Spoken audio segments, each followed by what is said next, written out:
Bom, a gente viu então poder, dominação. Deixa eu só trocar de máscara. A outra máscara abafa menos minha voz.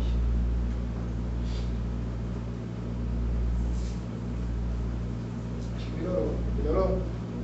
Então, o que acontece, gente? A gente viu poder e dominação e a gente vai continuar vendo agora política, né? Então, o primeiro exemplo de política para a gente poder estudar é estudar o Estado brasileiro, o modelo de Estado brasileiro, né? Então, como ele é denominado, quais são as suas classificações, um rápido histórico dessa formação. A gente não vai se basear no Brasil colônia, né, na formação do Estado brasileiro naquele momento. A gente vai falar mesmo em si, né, de república para cá, beleza? E aí a gente vai perceber, né, que para a gente poder entender primeiramente Estado, a gente tem que saber o que significa essa nomenclatura, que pode ser tanto chamada como uma estrutura de poder ou uma organização burocrática. Enquanto estrutura de poder, então, de acordo com o que a gente viu, significa uma estrutura onde vai impor sua vontade, certo? Por meio de mecanismos, por meio de recursos, por meio da probabilidade de impor essa vontade, né? E geralmente qual é essa vontade do Estado? Por meio das leis. Determinada lei é feita, se você não seguir aquela lei, você está fora da lei, então você vai sofrer algum tipo de coerção.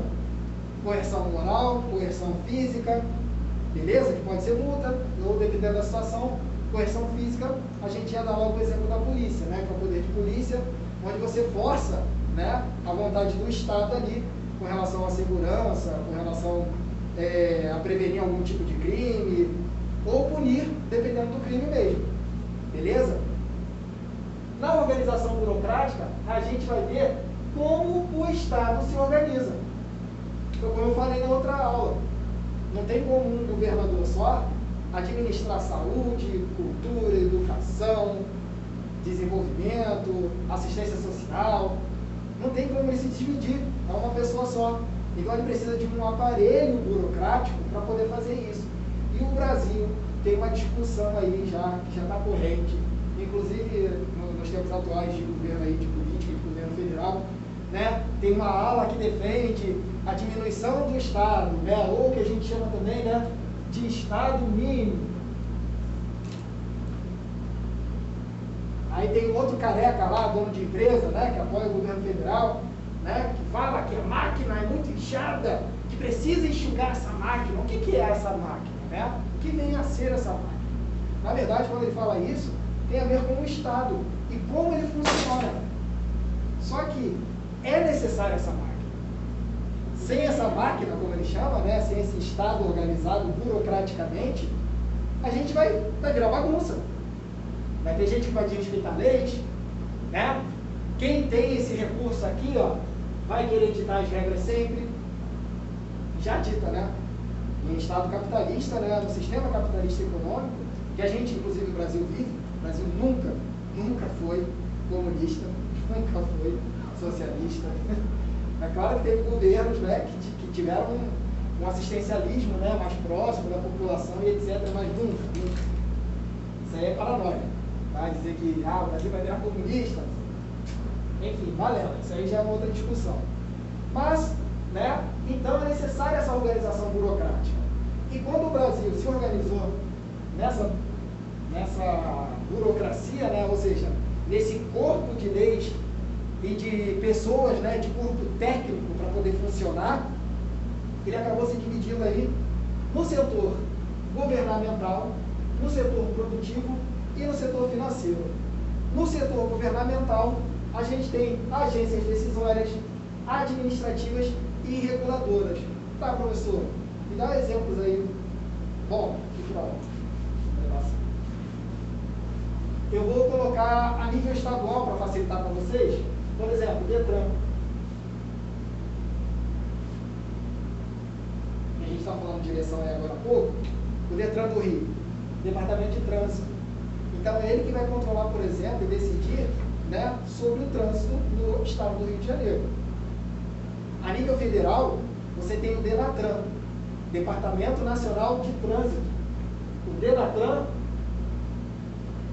ele vai fazer as decisões, leis, etc., que vão para os DETRANs de cada estado, inclusive o DETRAN do Rio de Janeiro. Beleza? ANAC, já viram falar? Agência Nacional de Aviação Civil, faz as decisões sobre o que, gente? Sobre aviação. Tá? Não militar, é aviação civil. Então, a aviação civil é transporte. Beleza? Aviação militar é com o corpo militar, com o exército, com a aeronáutica, é outra coisa. Tranquilo? Beleza? Tá vendo? Beleza? Vou dar mais outro exemplo. Anatel. Agência Nacional de Telecomunicações. Claro, Vivo, TIM, Oi, parecendo até aqueles vendedores, né? Da esquina, vendedores chique. O que acontece? Todas essas empresas precisam de autorização da Anatel para poder funcionar aqui. Outra coisa que está em alta, a Anvisa, Agência Nacional de Vigilância Sanitária e Saúde, não é isso? A Anvisa, na verdade, ela faz toda a verificação no que tange a saúde no Brasil. Não é à toa que nessa situação de pandemia, as vacinas, etc., precisam da aprovação da Anvisa para poder serem aprovadas ou não, serem utilizadas ou não. Tranquilo até aí? Molinho, né? Aqui também, gente, entra as secretarias, tá? Ministérios, tudo relacionado ao poder executivo, para poder ficar mais fácil vocês entenderem, beleza? No setor produtivo, nós temos as empresas públicas e semipúblicas, né? As empresas públicas nós temos inúmeras, né? Vou dar alguns exemplos aqui, ó. Petrobras, Eletrobras. Nós tínhamos algumas telecomunicações estaduais que foram vendidas, né? Nos anos 90. Vocês não eram nem nascidos ainda. Por exemplo, no Rio de Janeiro nós tínhamos a Telerg. A Telerg era a empresa telefônica do Rio de Janeiro. Era uma empresa estatal. Beleza? Tranquilo até aí, né? E o setor financeiro? O setor financeiro, né, tem essas setinhas aqui, porque ele está, não é abaixo, mas influenciado por essas duas áreas aqui. Tá? Tanto o setor governamental quanto o setor produtivo. E aí, quando chega lá no setor financeiro, nós vemos os bancos que são controlados pelo governo ou não. Né? Por exemplo, nós temos Caixa Econômica Federal, nós temos o Banco do Brasil, temos o BNDES, para quem não sabe, Banco Nacional do Desenvolvimento Social. Tá? O BNDES, ele, por exemplo, ele não é muito falado, mas ele é um banco muito importante, porque ele acumula capitais, né, dependendo de tarifas e etc., onde são depositados dinheiro ali, para poder fazer o desenvolvimento, realmente, infraestrutura, construção de coisas próprias para a população. Né? O controle do BNDES ele é tão importante e estratégico, porque dependendo da situação do governo que estiver por trás ali, ele vai investir mais ou não no desenvolvimento da população brasileira. Beleza? Então, gente, essa é a organização burocrática. Professor, isso se aplica ao município? Sim, também. Né? É claro que hoje a gente não tem mais bancos, quase não tem mais bancos municipais, né? Nem bancos estaduais. Mas existia antes o Banerj, por exemplo. Né? O Banerj ele foi vendido para uma empresa privada. Qual foi essa empresa? Itaú. Itaú, Bradesco, Santander, HSBC, são bancos privados. Beleza? E eles participam muito da economia brasileira. Nossa, como estão felizes de estarem aqui. Por que eles não estão felizes, né, de estarem aqui? Porque no Brasil, a gente vai encontrar uma coisa chamada gramática política. Ou seja, um resumo das estratégias políticas que aconteceram aqui. Né? Aqui, na página 14, lá embaixo, né, está falando, né, na década de 90, teve início um grande processo de privatização de empresas do Estado brasileiro, que começou com a venda da Uzi Minas, do governo Fernando Collor, Itamar Franco, foram privatizadas a CSN, Companhia Siderúrgica Nacional, e a Embraer. nos 2 governos do Fernando Henrique Cardoso, foram privatizadas, entre outras estatais, Vale do Rio Doce, a Malha de Transporte Ferroviário e alguns bancos estaduais e a Telebrás. O que acontece, gente? Isso aqui está enxugando a participação do Estado na economia. Por quê? O Estado, quando ele tem empresas públicas, ele consegue participar mais forte na economia, consegue competir com as empresas capitalistas e assim arrecadar mais. Só que, ao mesmo tempo, também ele precisa de um corpo burocrático grande, um corpo técnico, ou seja, bastante funcionários públicos, técnicos e etc. E aos poucos, né, uma política chamada neoliberalismo, ela tem sido adotada no Brasil desde a década de 90, né, desde o Fernando Henrique Collor. E cada vez mais estão vendendo empresas. Não só nesses governos, tá? Né, do Collor e do Itamar Franco e do Fernando Henrique Cardoso. No governo do Lula e da Dilma também.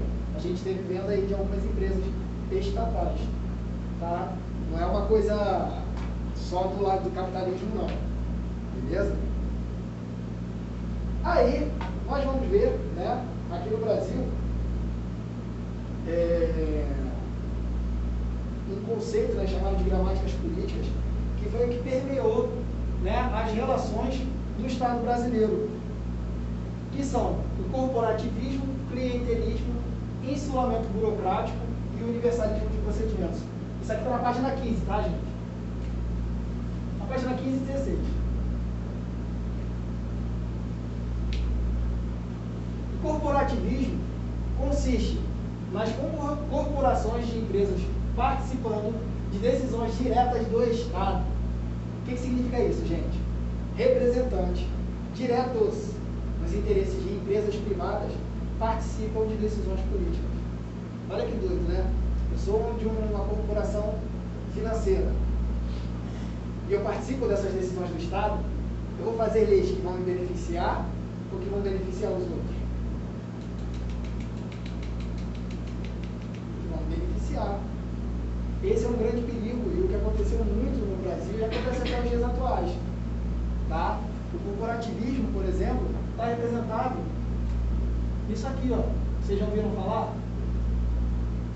Bancada ruralista. A bancada ruralista, por exemplo, que acontece lá na Câmara Federal, são deputados federais, representantes do negócio, né, na verdade, agropecuário. E aí as leis que eles vão lá fazer, implementar e apoiar, vão estar vinculadas a essas empresas. Em nome de grandes latifundiários, tá, gente? Não estou falando de um fazendeirinho que tem uma plantação aqui de outra coisa, etc., um sítio, uma chácara, não. Estou falando de gente rica mesmo. Tipo aquele torcedor lá do Internacional que pagou R$1 milhão para o Rodinei jogar contra o Flamengo. O rei da soja. Né? Entendeu, gente? Eu tô falando de gente rica mesmo, podre de rico. Latifundiário, galera que tem mesmo várias propriedades e que está ali por dentro da política para poder manter os interesses dela. Estou dando um exemplo, tá, gente? Tem outros exemplos. Tem a área da educação, tem a área da saúde. Os grandes planos de saúde. Unimed, Sul América, vocês acham que eles não têm os interesses deles também sendo atendidos quando você vê pouco investimento no SUS, pouco investimento na saúde pública? Se o Estado investe pouco na saúde pública, você abre caminho para que a saúde particular possa participar. Entenderam a malandragem? É igual a educação também. Não investe tanto no público para que o privado tenha a participação dela. Você vê aí os grandes grupos de ensino, Universidade de Estácio de Sá, a Anhanguera, por aí vai. Eles baixam absurdamente a parcela da faculdade e você fica assim, caraca, isso aí há 20 anos atrás, 20 a 30 anos atrás, era algo impensável. As faculdades particulares eram poucas e eram caríssimas. Era absurdo mesmo de caro. Era coisa de maluco. E hoje não, hoje a faculdade particular está super acessível. Né? É claro que também você vai acabar aumentando o número de pessoas qualificadas e também vai acabar gerando o quê? Muita procura de emprego, inchaço, né? Se você não tiver abertura de vagas de emprego. Beleza? Clientelismo. Gente, essa palavra palavra aqui, ó, clientelismo. É só lembrar de cliente. Quando você tem um cliente numa loja, ele está dando alguma coisa para poder receber em troca, certo? Aqui também é a mesma coisa. Só que aqui nós temos atores políticos. Quem são esses atores políticos? Vou dar um exemplo para vocês. Deixa eu ver aqui. Sei lá, uma empresa de carro, por exemplo, uma fabricante de carros.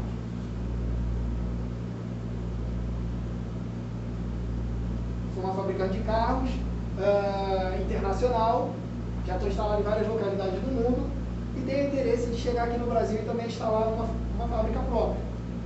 Aí eu chego para o governo e falo, olha, estou querendo entrar aqui com a minha fábrica e tal, quero saber como é que são as tratativas. E aí é simples, né? O cara vai falar, olha, você tem que encontrar um terreno próprio para isso, um aluguel. Tem toda uma estratégia por trás, gente. Não é simplesmente comprar um local ou alugar um terreno, alguma coisa assim, uma propriedade para poder fazer, não. Por quê? Porque você precisa de estratégia para abertura de empregos. Dependendo do local, você vai ter isenções fiscais ou não. Ou seja, abaixa, por exemplo, o preço de aluguel, de propriedade. Quer ver? Vocês já perceberam quando vocês estão... Quem já pegou... Você já deve ter pegado uma BR-040. Aquela estrada que vai para... que serve para ir para Petrópolis, que antes de você virar na Rio Magé para ir para Teresópolis, ou vir para Minas, né? Vocês perceberam já como tem um monte de fábrica em volta dela, dos lados? Tá. Pelo centro da cidade o preço vai aumentando, né? Oi? No centro da cidade o preço vai aumentando, né? Exatamente, também. Mas sabe o que também facilita? Opa, estou abrindo aqui, por exemplo, a Drogarias Pacheco, que tem a fábrica delas ali na Pavuna. Estou abrindo aqui. É mais em conta o preço? Sim. E estou abrindo emprego mais afastado da região central. Pô, se eu estou fazendo esse benefício aí, né, para o governo, poxa, não tem como baixar o preço não? Ah, beleza, a gente pode negociar. E aí, gente? É igual aquele cara tá dando, né? Isso aí, exatamente. Eles vêm com a desculpa de abrir empregos e muitas das vezes são subempregos, problemas trabalhistas, salários achatados, enfim, gente. E é claro, em troca, né, você vai ter o quê? Um apoio político e um voto em troca. Isso acontecia muito, por exemplo, no Brasil, na República do Café com Leite, né, com a política de governadores.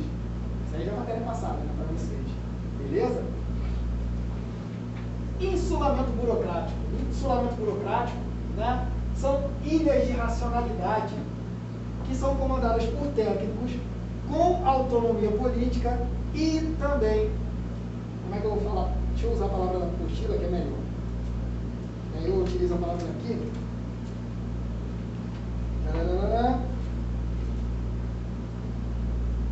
Desfrutavam de bastante autonomia em relação aos políticos e foi a solução autoritária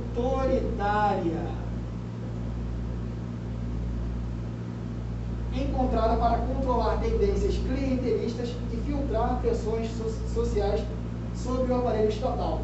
Ou seja, gente, aqui era o corpo técnico que era utilizado pelo Estado, ele tinha autonomia política, entretanto ele fazia o quê? Controlar de um lado e controlar do outro. Ele controlava pressões sociais e também, do outro lado, ele tentava controlar esse clientelismo aqui. Isso aqui foi muito utilizado, já que a gente está falando de forma autoritária, na ditadura militar, né? De 64 a 84, no Brasil. Beleza?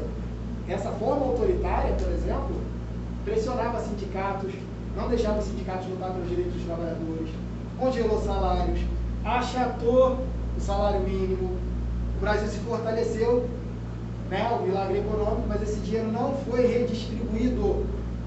Resultado, anos 80, o Brasil caiu numa inflação terrível, porque a economia, o Brasil nos anos 70 melhorou, mas não dividiu esse bolo. Onde é que foi parar esse dinheiro? É uma questão que a gente faz, né? O que os militares fizeram com esse dinheiro? Só falando assim, né? Porque os militares que governaram o Brasil durante 20 anos, sob uma ditadura terrível, né?